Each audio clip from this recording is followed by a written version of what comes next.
nama saya Astri Susana, NIM AB 117013. Saya adalah mahasiswi dari Universitas Palangkaraya, Fakultas FKIP, Prodi Pendidikan Bahasa Sastra Indonesia. Pada kesempatan kali ini, saya akan melakukan pemaparan tentang pemahaman saya dengan materi penyutradaraan. Dan ini adalah salah satu tugas mata kuliah saya, yaitu pementasan drama. Pada kesempatan kali ini, saya akan memaparkan hasil pemahaman saya tentang buku dari Suroso MPD yang berjudul Drama, Teori, dan Praktek Pementasan. Dan ini diambil dari bab 9 yang berjudul penyutradaraan.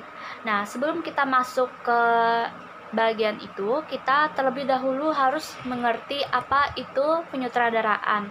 Bagi para pelaku teater, sutradara memang sudah bukan istilah yang asing lagi. Sutradara pada dasarnya adalah orang yang bertanggung jawab untuk mengarahkan visi sebuah pertunjukan. Sedangkan penyutradaraan adalah cara atau proses dari seorang sutradara mengarahkan pertunjukan teater itu sendiri. Kemudian ada dua teori penyutradaraan teater, dan ini saya kutip dari internet. Yang pertama, teori Gordon Craig. Sutradara menampilkan idenya melalui aktor dan aktris. Pada teori ini, sutradara juga mengatur semua yang berkaitan dengan pemeranan oleh aktor dan aktrisnya. Tentu, penggunaan teori penyutradaraan ini akan menghasilkan pertunjukan yang sempurna, tertib, dan teratur juga teliti.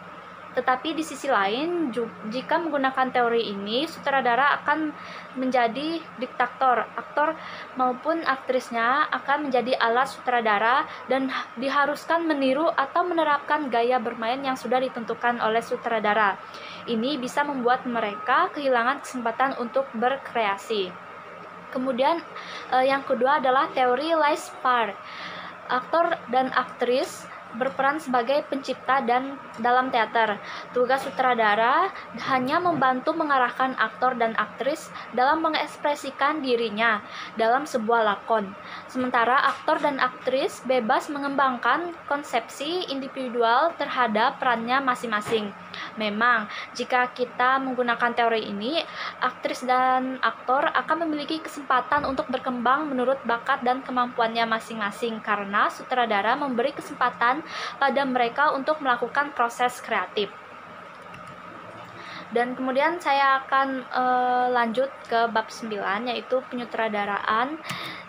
Hasil pemahaman saya di sini ada 3 poin. Yang pertama adalah poin A, memahami gaya naskah pertunjukan.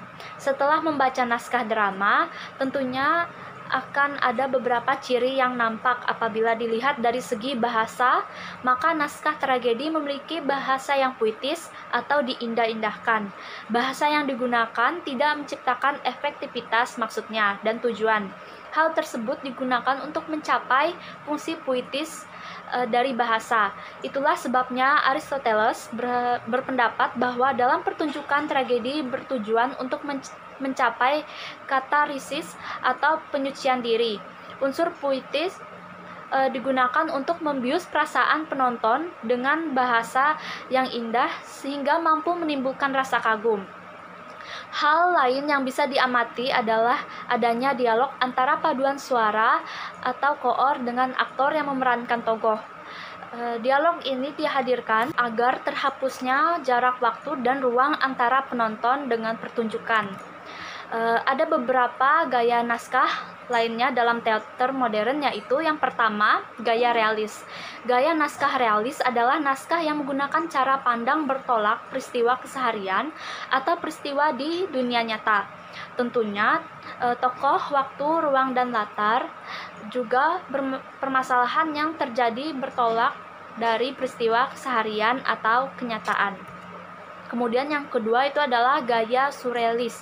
Surrealis adalah sebuah aliran seni yang bertolak dari aspek bawah sadar, dan jika ditampilkan citraannya baik tokoh, setting, waktu bersifat non-rasional atau di luar kenyataan. Kemudian yang ketiga, gaya absurd. Gaya absurd sering dipahami dengan sesuatu hal yang tidak jelas. Naskah bergaya absurd ini sempat berkembang setelah Perang Dunia Kedua dengan salah satu tokoh yang terkenal adalah Eugene Ionesco. Naskah ini dikatakan sebagai naskah absurd karena cerita atau peristiwa yang ada di dalam naskah tersebut mencoba mempertanyakan dan membongkar tentang perihal eksistensialisme keberadaan manusia dalam kehidupan ini. Kemudian kita masuk ke poin yang berikutnya, yaitu poin B, menentukan gaya pertunjukan. Pertama kali adalah memahami naskah. Seorang sutradara harus mempunyai pengetahuan dasar tentang beberapa gaya naskah. Dalam teater modern, kita akan menemukan gaya naskah realis, surrealis, dan absurd. Konsep untuk memahami gaya naskah sangatlah penting dimiliki oleh sutradara sebelum lanjut ke proses selanjutnya. Hal tersebut merupakan tuntutan dasar sehingga sutradara mampu mengetahui hukum-hukum drama. Yang pertama, mengolah gaya naskah menjadi gaya pertunjukan. Beberapa ciri gaya pertunjukan tragedi klasik, realis, surrealis, dan absurd sebagai berikut. A. Gaya pertunjukan realis. Gaya pertunjukan realis adalah gaya pertunjukan yang bertolak dari detail-detail dalam kehidupan nyata, sehingga waktu, latar, setting, dan yang ada di atas panggung haruslah mampu menghadirkan waktu, latar, setting sesuai dengan kenyataan yang akan ditampilkan. Kemudian yang B, gaya pertunjukan surrealis. Gaya pertunjukan surrealis, seorang sutradara tidak harus menghadirkan kenyataan ke atas panggung.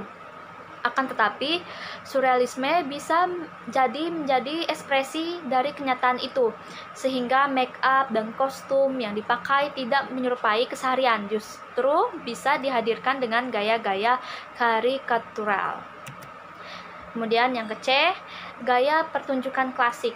Gaya permanen yang digunakan adalah gaya style dan dialog dilantunkan seperti layaknya orang berpuisi, sebab tujuan dari pertunjukan ini adalah mengindah-indahkan penampilan baik dari segi visual maupun audio. Kemudian bagian D, gaya menunjukkan musikal.